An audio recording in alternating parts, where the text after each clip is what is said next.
কোনো কালো মেয়ে জান্নাতে প্রবেশ করবে না। এই কথাটি আমাদের প্রিয় নবী হযরত মুহাম্মদ সাল্লাল্লাহু আলাইহি ওয়াসাল্লাম একজন কালো মেয়েকে বলেছিলেন। মেয়েটি নবীজির কথা শুনে কান্নায় ভেঙে পড়ল। মেয়েটি বলল, আমি জান্নাতে কেন যেতে পারবো না? কালো তো আমি নিজে হই নাই।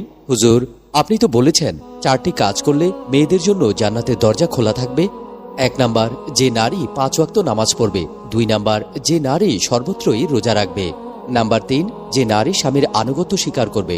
নাম্বার 4, যে নারী পরকীয়ায় মত্ত না হয়ে নিজের লজ্জাস্থানকে হেফাজত করবে। মেয়েটি বলল, আমি তো এই 4টি কাজ যথাযথভাবে পালন করেছি, তাহলে কেন আমি জান্নাতে যেতে পারবো না? এই বলে মেয়েটি আরো বেশি কান্না করতে লাগলো। রাসূল সাল্লাল্লাহু আলাইহি ওয়াসাল্লাম একটু মুস্কি হেসে বললেন, আর কান্না করো না। তুমি যদি জান্নাতে যাও তাহলে তোমার এই রূপ এরকম থাকবে না।